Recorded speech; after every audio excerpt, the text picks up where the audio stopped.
आज हमारे साथ मौजूद है कांग्रेस पार्टी के एनसीडब्ल्यूसी के कार्यकारिणी अध्यक्ष हरियाणा बलजीत सिवाज जी, और 1 वर्ष से ये इस पद पर मौजूद है। हाँ जी बलजीत जी, हमारे यूट्यूब चैनल में आपका स्वागत है सर। आपका भी स्वागत है दिल से, और आपके सभी दर्शकों को हमारी तरफ से नमस्कार। तो ऐसे में हलचलें बढ़ चुकी है, हर चौराहे पर, हर गली पे, हर नुक्कड़ पे एक ही आवाज है कि गांव का सरपंच कैसा हो। चुनाव चिन्ह भी आ चुके हैं, 23 उम्मीदवार मैदान में हैं, ब्लॉक समिति के उम्मीदवार मैदान में हैं, पंच के मैदान में हैं। तो सबसे पहले मैं ये पूछना चाहूंगा कि हमारे सत्य ग्राउंड रिपोर्ट चैनल के बारे में आप क्या सोचते हो? आपने ये एक बहुत अच्छी मुहिम चलाई है, जिससे गांव के लोगों के आपस में विचारों का आदान प्रदान होता है, और आपके इस चैनल के माध्यम से लोगों को बहुत सी बातें वो पता चलती है जिनका लोगों को पता नहीं होता। आपके चैनल के माध्यम से हर उम्मीदवार की तस्वीर सामने आती है लोगों के। आप गांव के विकास के लिए और गांव के इन सभी उम्मीदवारों के लिए प्रचार और प्रसार का एक बहुत अच्छा माध्यम है। तो अब मैं ये पूछना चाहूंगा कि अब ये बताइए कि आने वाला भावी सरपंच कैसा हो? गांव का आने वाला भावी सरपंच चाहे कोई भी बने, हमारे लिए सभी उम्मीदवार एक समान है, सभी हमारे भाई है। लेकिन हमारे विचार से एक अच्छी पर्सनैलिटी का हो, जिसको बोलने का अच्छा तरीका हो, और जिसको मान लिया संवैधानिक अपने अधिकारों का पता हो, जो गांव के विकास में अहम भूमिका निभा सके और हमारी सरकार से अपने जानकारी के मुताबिक गांव को मिलने वाले तमाम अधिकार अपने बल पर ला सके। तो 23 उम्मीदवार जैसे मैदान में अभी तक बचे हुए हैं, तो लगभग कितने उम्मीदवार आखिर तक फाइट देंगे? क्योंकि कुछ समर्थन होने की संभावना रहेगी क्या? बिल्कुल, इसमें कोई शक नहीं है। अभी जो 23 उम्मीदवार मैदान में है, चुनाव के लास्ट तक ज़्यादा से ज़्यादा 4 उम्मीदवार मैदान में रहेंगे, बाकी उम्मीदवार आपस में भाईचारे में बन जाएंगे। तो अभी मैं ये पूछना चाहूँगा, जैसे पंचों को लेकर ब्लॉक समिति में भी अच्छी खर्चाकानी हो चुकी है, क्योंकि चौधर का रोड़ा ऐसा होता बलजीत जी। हाँ जी, हाँ जी। तो उसके लिए सभी दौड़ रहे हैं भाई, अनुमान अपने अपने लगा रहे सभी ग्रामवासी। तो मुझे अब ये बताइए, पंचों और ब्लॉक समिति के लिए 9 वार्डों में, जैसे 11 वार्डों में सर्व समिति हो चुकी है, 9 वार्ड अभी बचे हुए हैं, तो उनको लेकर आपका क्या विचार है? अभी जो पंच और ये ब्लॉक समिति के हमारे चुनावी प्रत्याशी है, इसमें भी लगभग जो मैदान में है, इनमें से शायद मेरे अंदाजे में कोई भी किसी प्रकार का कोई समझौता भी नहीं होगा। पंच और ब्लॉक समिति का जो चुनाव है, ये बिल्कुल जैसे ये मैदान में है, अपने अपने को सभी काउंटिंग अवश्य करेंगे।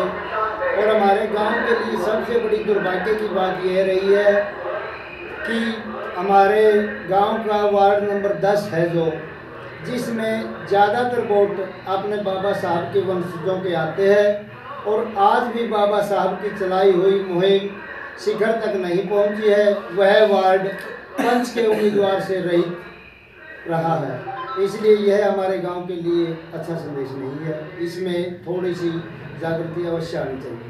यानी वार्ड नंबर 10 आपके अनुसार खाली रह चुका है? हाँ बिल्कुल, उसमें कोई प्रत्याशी नहीं। तो जैसे मैं अब ये पूछना चाहूंगा, सर्व समिति बताइए, सर्व समिति गांव गुरपुर में क्यों नहीं हो रही अभी तक? सर्व समिति कौन से उम्मीदवारों की जी? पंचों को लेकर बोल रहा हूँ। जैसे पंचों की लगभग सर्व समिति सभी गाँव में हो जाती है, देखने को मिला है। तो यहाँ जैसे 2 वार्डों में भी फाइट हो रही पंचों को लेकर, वहाँ सर्व समिति न होने का कारण क्या रहा? सर्व समिति न होने का कारण सबसे बड़ा हमारे गांव का मजबूत भाईचारा है। ज़्यादातर गांव में जो सर्व समिति होती है, जहाँ संपूर्ण पंचायतें मिलकर सर्व समिति से बनाई जाती है, वहाँ लोग कुछ अपने मतदान का उपयोग काउंटिंग में करते हैं। जिस तरह से हमारे परिवार के जो वोट ज़्यादा है, तो आप फिर चुनाव लड़ोगे नहीं, लड़ोगे तो आप विजय नहीं प्राप्त कर सकोगे, तो आपको हमारे परिवार के सदस्य पर सहमत होना होगा। लेकिन हमारे गांव में ये परिवारवाद और जातिवाद नहीं है, इसलिए जिस भी गांव में कम से कम सर्वसहमति होती है, वहाँ का भाईचारा सबसे मजबूत होता है। क्योंकि आपसे मुझे उम्मीद है आप मेरे को वोट दे सकते हो अपने भाई को छोड़कर, और मैं आपको वोट दे सकता हूँ अपने भाई को छोड़ के। इसलिए हमारे गांव में 36 बिरादरी का जो प्रेम और भाईचारा है ये थोड़ा अलग है। अक्सर हमने देखा कि विकास के नाम पर वोट लिए जाते हैं, विकास करवाएंगे, और जैसे ही उम्मीदवार बन चुका होता है धीरे धीरे वो साल निकाल लेता है और विकास नहीं होते गाँव में, विकास की गति रुक जाती है और लड़ने से पहले विकास करवाने की संभावना रहती है, हजारों घोषणाएं होती है, फिर उस पर कैंडिडेट खरा नहीं उतर पाता, ऐसा क्यों? यह विकास नाम एक छोटा सा नाम है, इसको अनजान से अनजान व्यक्ति भी ले सकता है। विकास सच मायने में नहीं होता, लेकिन इसके करवाने के कई कारण होते हैं। उम्मीदवार विजय प्राप्त करने के बाद अहंकार में आ जाता है। वह सभी ग्रामवासियों से और अधिकारियों से प्रेम करने की बजाय अपने जो पद का उनको रोब दिखाने लगता है, इसलिए विकास नहीं होता। जिस तरह से कोई भी उम्मीदवार मान लिया हमारे गांव का सरपंच बनता है, वह यदि अधिकारियों के साथ अच्छा तालमेल रखेगा, ग्रामवासियों के साथ अच्छा तालमेल रखेगा, कोई कार्य यदि वह कर रहा है और वह कार्य विकास का है, उसमें 2 आदमी उसको रोक रहे हैं, तो उसको ये चाहिए कि भाई 4 आदमियों को और ले आए, उन दोनों को मनाए और उस कार्य को संपूर्ण करे। इसलिए ऐसा करने की बजाय चुनाव से पहले तो सब हाथ जोड़ते हैं और सबको वोटों की आवश्यकता होती है, सबको भाईचारे की आवश्यकता होती है, लेकिन चुनाव जीतने के बाद जो अहंकार पैदा होता है, सत्ता में अहंकार आता है, इसमें कोई संदेह नहीं है। ये आप चाहे अपने उच्च स्तर से देख लो, मोदी जी ने चुनाव से पहले बहुत कुछ किया था, लोगों के सामने हाथ जोड़ा था और किया था, महिलाओं की सुरक्षा की बात की थी। आज देश में मोदी जी का विकास नहीं है। हमारे देश में लोहे की ट्रेनें भैंस के टकराने से टूट जाती है, ये हमारे देश का ही विकास आप उस स्तर पे देखो, उसके बाद इनकी बातें आती है। हाँ जी, 4 उम्मीदवार मैदान में अपने जिला पार्षद को लेकर मैदान में उतर चुके हैं वार्ड नंबर 13 से। तो बताइए, क्या जिला पार्षद गांव के अंदर का कोई उम्मीदवार बन सकता है? इसमें कोई संदेह नहीं है। गांव के जिला परिषद के तहत आने वाले 8 गांव में हमने लोगों से जनसंपर्क किया है, लोगों से हमारी बातें होती भी रहती है। विजेता उम्मीदवार जो भी होगा वार्ड नंबर 13 से गांव गोरखपुर का ही होगा, इसमें कोई संदेह नहीं है। लोग बाहर के उम्मीदवारों के बारे में सोच रहे हैं, लेकिन हमने उनके गांव में जाकर देखा है, उनकी हालत दयनीय है और हमारे गांव के जो उम्मीदवार है, लोगों का रुझान उनकी तरफ ज़्यादा है। तो आपका ये कहना कि पोजीशन अभी गांव की ज़्यादा है? हाँ, इसमें कोई संदेह नहीं है। गांव गोरखपुर का उम्मीदवार ही वार्ड नंबर 13 से जिला परिषद का उम्मीदवार विजेता होगा। तो जैसे अभी मैं पूछना चाहूँगा कि पूरा गांव जलमग्न रहा बरसात के समय पीछे, और स्थिति भी बहुत भयंकर थी, तो वहाँ प्रशासन ने कितनी मदद की गांव की? प्रशासन की तरफ से मदद की जाती है, इसमें कोई शक नहीं है, लेकिन प्रशासन को जिस तरीके से मदद करनी चाहिए वो उस तरीके से मदद नहीं की जा रही। ये गांव के लोग भी गुमराह करते हैं प्रशासन को, और प्रशासन भी इन लोगों के पीछे लग लेता है। कुछ व्यक्ति अपने कार्य को चलाने के लिए, अपने व्यवसाय को चलाने के लिए प्रशासन को भी गुमराह करते हैं और गांव के लोगों को भी। सबसे पहले तो गांव के अंदर पानी की समस्या को दूर करने के लिए किसी अच्छी ड्रेन का होना अति आवश्यक है, उसके बाद अच्छे डैमों का होना आवश्यक है। गांव के अंदर इतनी छोटी छोटी पाइप लगा रखी है पानी निकालने के लिए, इन पाइपों से यदि कंटिन्यू भी है पाइप वाटर सप्लाई के पानी की तरह हर रोज भी चलती रहेगी, तब भी गांव का पानी नहीं निकल सकेगा, इसमें कोई संदेह नहीं है।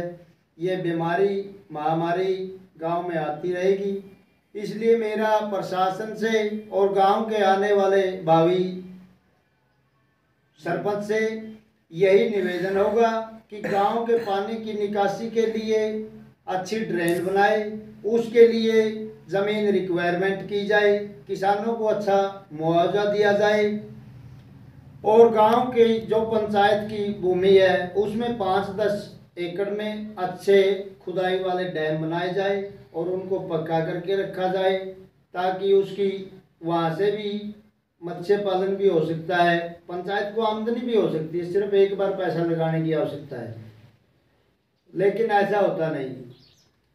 तो जैसे नशे की समस्या गांव के अंदर बड़ी तेज गति से फैल रही है, धीरे धीरे युवाओं को जकड़ता जा रहा है, तो उसको लेकर मीटिंगें भी काफी बार हुई है, पता नहीं क्या निष्कर्ष निकले होंगे।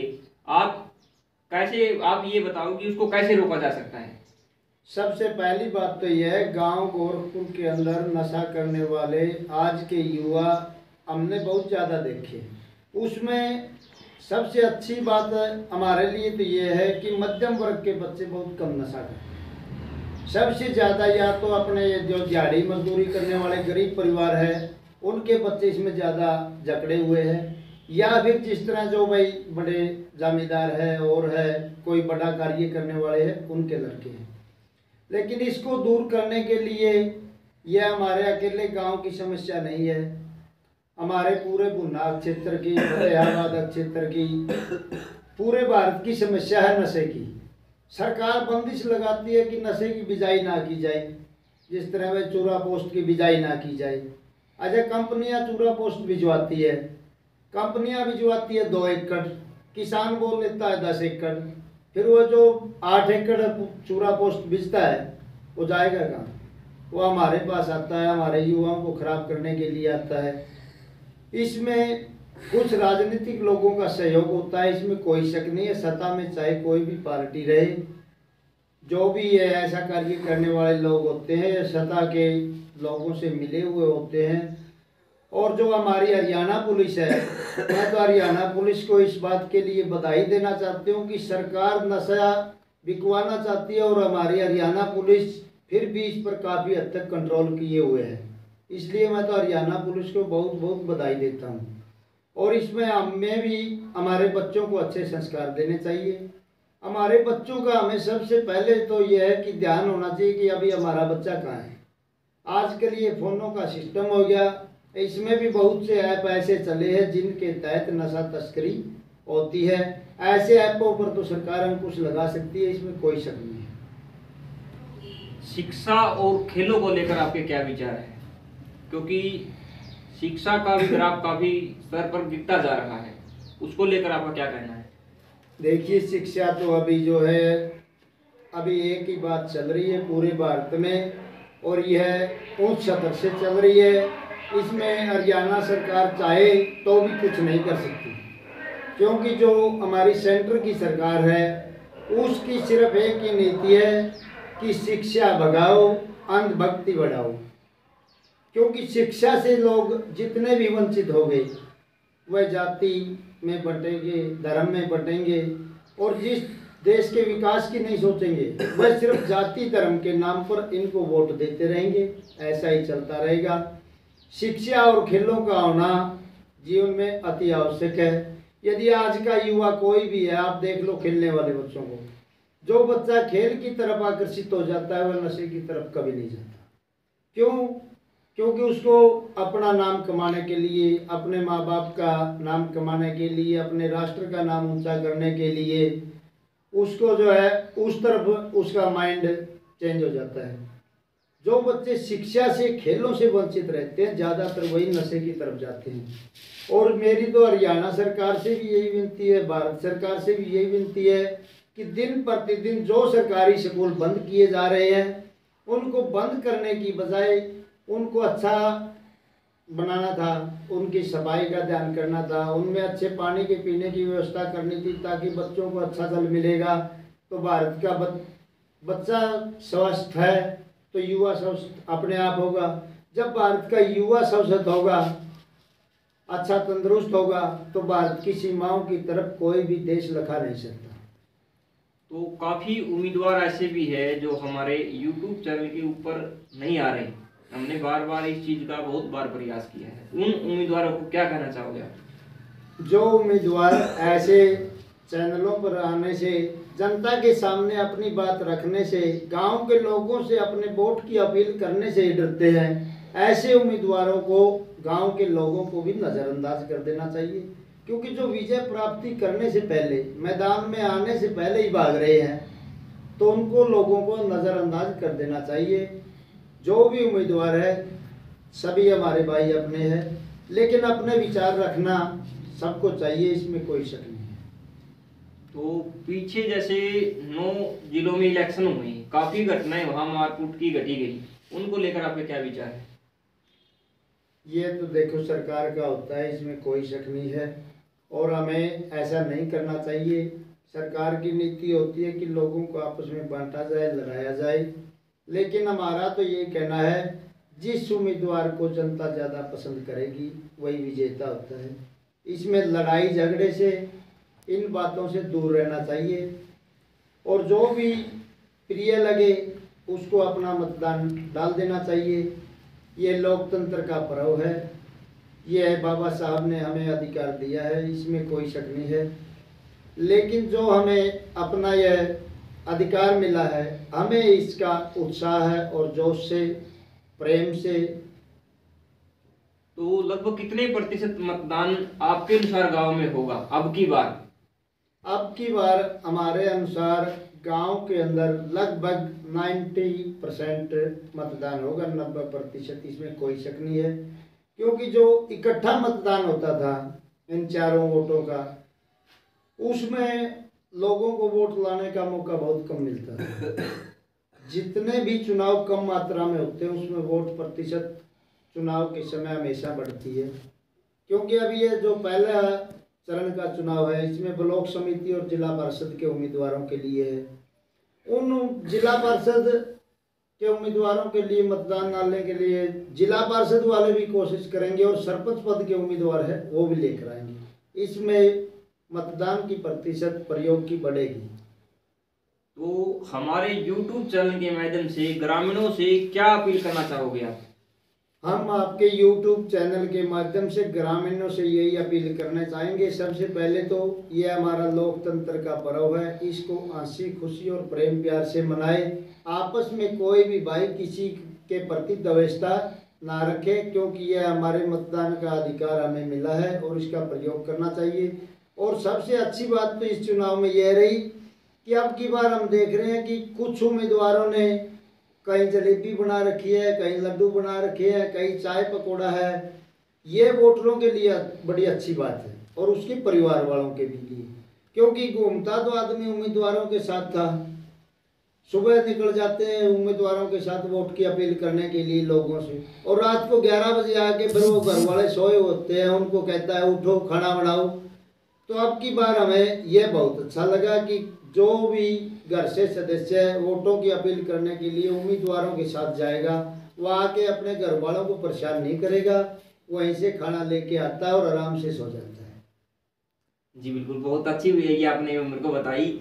जो मतलब काफी बार लेट भी हो जाते हैं वोट मांगते मांगते। हाँ होता है, बिल्कुल। वो अपना जलपान वो वहीं ले लेंगे, ये बात भी बहुत अच्छी बात आपने बताई। हर चुनाव चिन्ह कुछ बोलता है। देखो चुनाव चिन्ह भी बात चुकी है, किसी का मूली का निशान है, किसी का गेहूं का निशान है, किसी का पार्टी का निशान है, किसी का फावड़े का, मतलब अलग अलग निशान है, सब निशान कुछ बोलते हैं। अब की बार आपका निशाना किस तरफ है? देखो सभी उम्मीदवार हमारे अपने हैं, लेकिन हमारा जो निशाना है, हमारे परिवार के कुछ आदमी चुने गए हैं, जो वह फैसला करते हैं। हमारा निशान वही है, जो जहाँ परिवार है वही हम। विकास के आधार पर कितने प्रतिशत मतदान होगा आपके अनुसार सरपंचों के लिए, विकास के आधार पर? देखो मेरा अंदाजा में तो गांव गोरखपुर के अंदर विकास के आधार पर कोई मतदान कभी नहीं हुआ अभी तक, क्योंकि जो भी सरपंच बनने से पहले सभी विकास की बातें करते हैं, बनने के बाद ऐसा बहुत कम हुआ है। यह उन उम्मीदवारों का व्यक्तिगत संबंध, उनकी खुद की पर्सनैलिटी, वो चीज़ मायने रखेगी। विकास इसमें कोई मुख्य भूमिका नहीं निभाएगा। और शिक्षा का भी कुछ इसमें फैक्टर चलेगा? शिक्षा का तो देखो, जो गवर्नमेंट ने जिन भी उम्मीदवारों के लिए जो एजुकेशन रखी है, वह उन पदों के लिए बहुत कम है। सरकार को चाहिए कि उच्च स्तर की शिक्षा के लोगों को ऐसे चुनाव लड़ने का अवसर दे, या फिर इस शिक्षा प्रणाली को बंद कर दे। क्योंकि पहले भी जो है गांव के अनपढ़ पंच होते थे, लेकिन गांव के लोगों का भाईचारा बड़ा मजबूत रखते थे वो भी, गांव के अंदर काम कराने की अक्षमता रखते थे वो भी। लेकिन आज शिक्षित उम्मीदवार बना दिए जाते हैं और गांव के अंदर कोई काम नहीं होता। तो इस पर सरकार को भी एक विचार करना चाहिए, अपनी कमेटी बनाकर। हमारी तो हरियाणा सरकार से आपके माध्यम से यही विनती है। तो बलजीत शिवाजी ने अपने विचार रखे और बताया कि इस प्रकार का भाईचारा गांव के अंदर बनाकर रखे और अपने वोट की कीमत को समझे। और सत्य ग्राउंड रिपोर्ट चैनल भी आप लोगों से अपील करता है कि अपने मतदान का प्रयोग सोच समझ कर करें और सही दिशा की ओर गांव को लेकर जाए। क्या हमारा गांव आदर्श गांव बन सकता है बलजीत जी? इसमें कोई शक नहीं है। हमारा गांव अभी जो है पूरे भारत में पहले नंबर का गांव विकास के स्तर पर बन सकता है, क्योंकि हमारे गांव के अंदर ये जो न्यूक्लियर पावर प्लांट लगा है, ये विश्व का सबसे बड़ा पावर प्लांट है। न्यूक्लियर पावर प्लांट विश्व का सबसे पहले नंबर का है। जब हमारे गांव के अंदर इतना बड़ा कार्य हो सकता है, तो हमारा गांव पूरे भारत में प्रथम नंबर क्यों नहीं बन सकता? ये जो NCPIL वाले लोग हैं, ये गांव के अंदर विकास की बातें जरूर करते हैं, लेकिन यह भी सच में अभी तक के जितने भी अधिकारी आए हैं वह बातें अच्छी करते हैं, काम बहुत कम करते हैं। अभी कुछ दिन पहले हमारी कुछ अधिकारियों से मुलाकात हुई थी। उन्होंने कहा कि हम जी आपके गांव का विकास करेंगे, आपका गांव हरियाणा में प्रथम नंबर होगा, इसमें आप हमारा सहयोग करें। हमने उन अधिकारियों से खुले तौर पर कहा था, जी आप अपने विकास का परफॉर्मा लेकर आइए कि आप गांव में क्या क्या कार्य करना चाहते हैं, किस तरीके से करना चाहते हैं। गांव की तरफ से आपको कोई रोक टोक नहीं होगी। इस बात की जिम्मेवारी सभी अधिकारियों को हम और हमारा गांव देते हैं। तो इसलिए पूरे भारत में पहला नंबर गांव गोरखपुर हो सकता है, हरियाणा में नहीं, दिल्ली से पहले गोरखपुर का जिक्र चलेगा, इसमें कोई संदेह नहीं है। गांव का अच्छा सरपंच हो, पावर प्लांट का अच्छा अधिकारी हो, यदि ये दो व्यक्ति गांव के विकास की सोचेंगे तो गांव भारत में पहला नंबर हो सकता है। तो मैं पिछले 5 साल के कार्यों की भी समीक्षा करना चाहूँगा आपसे। पिछले 5 साल के गांव में, पिछले 5 सालों में कौन कौन से कार्य आपको देखने होंगे? देखो, पिछले 5 साल के अंदर गांव के अंदर जो कार्य हुए हैं, शायद वो बहुत कम लोगों ने देखे होंगे, क्योंकि गांव के अंदर कार्य हुए ही बहुत कम। सिर्फ एक गांव के अंदर हमारे खेतों की कुछ गमियां जरूर पक्की हुई है, बाकी गलियां है जो गांव की, वो सब बनने की बजाय उखाड़ी गई है। इसलिए पिछले 5 सालों में मैंने तो कोई विशेष ऐसा कार्य नहीं देखा जो विकास के स्तर पर हो। जो हमने प्रतिनिधि चुना था गांव का प्रतिनिधित्व करने वाला, उस उम्मीदवार ने बहुत कम मात्रा में गांव के विकास के बारे में सोचा है। लेकिन ऐसा आने वाला कोई भी उम्मीदवार ना सोचे। वह गांव के अंदर सिर्फ एक बात से डरता रहा कि भाई मैं सुमित का कार्य करवा दूंगा, ये गली सुमित की, तो मेरे से भाई ये माड़ू और कुलदीप नाराज हो जाएगा, संदीप नाराज हो जाएगा। ऐसा होता है जब हम कोई भी कार्य लक्ष्य की तरफ चलते हैं अच्छा कार्य करने के लिए, उसमें लोग बाधा डालने के लिए आते हैं, लेकिन उनको समझाया जाता है, उनका सामना भी किया जाता है। सरपंच के पास बहुत से लीगल राइट है जिनका प्रयोग सरपंच को करना चाहिए यदि गांव के विकास में कोई व्यक्ति पर्सनल तौर पर रोड़ा अटकाता है। तो मैं एक क्वेश्चन बलजीत जी और मेरे माइंड में घूम रहा है, इनमें 23 उम्मीदवारों में से कौन से उम्मीदवारों को पंचायत चुनाव के बारे में जानकारी है आपके अनुसार? देखो, मेरे जानकारी के अनुसार इसमें 8 या 7 उम्मीदवार ऐसे हैं जिनको पंचायत के अधिकारों का पता है, लेकिन बहुत बाकी जो 15-16 उम्मीदवार है उनको तो अपने घर के अधिकारों का नहीं पता कि भाई तुम्हारे घर के अधिकार क्या है, तुम्हें अपने घर के अंदर कैसे रहना चाहिए। लेकिन मैं किसी का इस आपके चैनल पर नाम नहीं ले सकता, लेकिन मुझे इस बात की बड़ी खुशी है कि 8 या 7 उम्मीदवार मैंने देखे हैं जिनको गांव के विकास के कार्य करवाने के बारे में जानकारी है, अधिकारियों से बातें करने का अच्छा अनुभव है, तो इसलिए मुझे अब की बार कुछ खुशी है। तो बड़े अच्छे तरीके से बलजीत शिवाज ने बताया, और मैं भी आपको बार बार यही अपील करना चाहूँगा कि शांति प्रिय ढंग से गांव गोरखपुर में मतदान हो और अच्छा उम्मीदवार अब की बार गांव में बने और गांव को विकास की ओर लेकर जाए। तो हमारे साथ में बलजीत शिवाजी के साथ में माड़ू राम भी मौजूद है, कुलदीप माड़ू राम। तो माड़ू राम जी, ये रोड़ा चौधर का है गाँव में, क्योंकि चौधर के लिए लोग लड़ रहे हैं, काफी विकास के नाम पे वोट ले रहे हैं, तो आप क्या संदेश देना चाहोगे YouTube चैनल के माध्यम से ग्रामीणों को? भाई मैं तो लोगों को भाईचारा बनाए रखा है, बढ़िया है आपके है, सारे सही जो पहला बढ़िया करते वोट गेड़िया करते लोग गेड़ने चाहिए है। जिला पार्षद को लेकर आपकी क्या राय है? जिला पार्षद ये है कि भाई मना कौन सा बना इस पे कोई मेरा हो नहीं भाईचारा बनाए रख, यह बस करो। तो माड़ू राम आर्य ने भी यही बात बताई है कि भाईचारा बनाकर रखें और फिर ही मतदान करें और सोच समझकर मतदान का उपयोग करें। आपके वोट की कीमत बहुत ज्यादा है और उसको समझें। हाँ जी, अंतिम संदेश ग्रामीणों से। अंतिम संदेश हमारा सभी ग्रामीणों से यही है कि सभी दर्शकों को राम राम। सभी आपके जो भी दर्शक है वह बधाई के पात्र है, और सभी दर्शकों से हमारी यही अपील है, इस चैनल पर जो भी वीडियो डाली जाती है उसको लाइक अनलाइक करना आपकी अपनी सोच है, इस चैनल को सब्सक्राइब करना आपकी अपनी सोच है। मैं तो यही कहता हूँ सभी दर्शकों से भी चैनल को ज़्यादा से ज़्यादा सब्सक्राइब करें, शेयर करें, लेकिन ये अपनी अपनी लोगों की सोच है। लेकिन मैं सभी से ये कहता हूँ जो भी इस चैनल पर वीडियो डाली जाती है उस पर अपनी प्रतिक्रिया अवश्य दे कि यह वीडियो जो इस चैनल पर डाली गई, आप लोगों को इस पर डाली गई वीडियो में बोलने वाले व्यक्तियों के विचार कैसे लगे, आप उनसे सहमत हो या असहमत हो, कृपया अपने कमेंटों का आदान प्रदान अवश्य करें। फिर मेरा यही कहना है, जो भाई माइक के सामने नहीं बोल सकते, इस चैनल पर नहीं आ सकते, वह कमेंट में अपनी प्रतिक्रिया अवश्य दें।